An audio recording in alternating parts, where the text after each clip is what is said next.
Gram सभा चंदापुर से क्षेत्र पंचायत सदस्य पद के भावी प्रत्याशी पवन शुक्ला, मोबाइल नंबर 9839307365। आपका भाई, आपका बेटा, आपके दिलों की धड़कन पवन शुक्ला जी उतरे हैं मैदान में। आप सभी जनता जनार्दन के सम्मान में वार्ड संख्या 1 व 2 से क्षेत्र पंचायत सदस्य पद के प्रत्याशी, बीडीसी पद के प्रत्याशी। तो हाँ मित्रों, आप अपने चंदापुर से बीडीसी चुने पवन शुक्ला जी को। गायक कबीर, पवन शुक्ला जिंदाबाद जिंदाबाद जिंदाबाद, चंदापुर की जनता जिंदाबाद जिंदाबाद जिंदाबाद। पवन शुक्ला के अपने जीतई हा, अपने जीतई हा, अपने जीतई हा।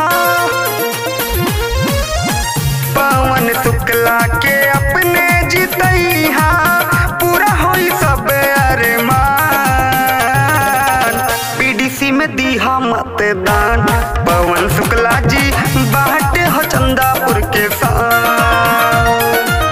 बीडीसी में दीहा मतदान, पवन शुक्ला जी बाटे हो चंदापुर के साथ। और हमारे पवन शुक्ला जी का कहना है, जो कोई नहीं कर सका ऐसा काम कर देंगे और अपने चंदापुर से बीडीसी बनकर के पूरे चंदापुर का रोशन नाम कर देंगे। क्योंकि जब आप देंगे साथ तभी कर पाएंगे हमारे पवन भैया जी विकास।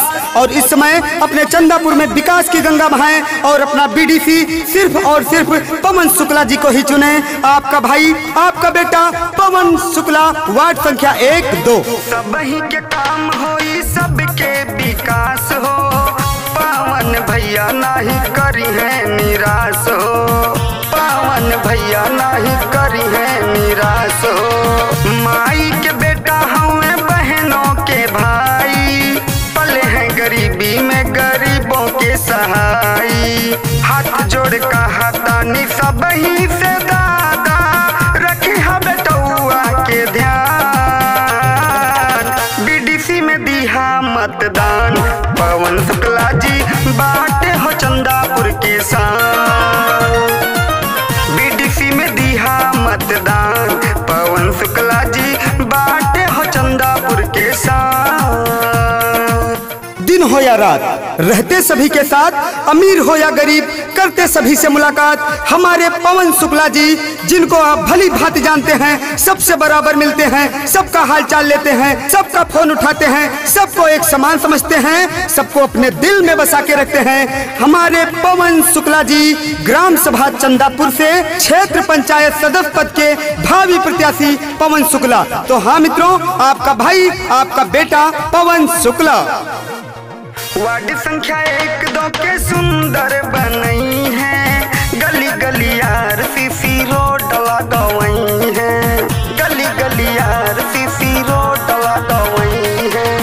कई है जवान भैया करके देखई है, हर योजना के लाभ जनता के दिलई है। जीत जई है पवन शुक्ला जी अपने, खुश हुई है सगरो किसान।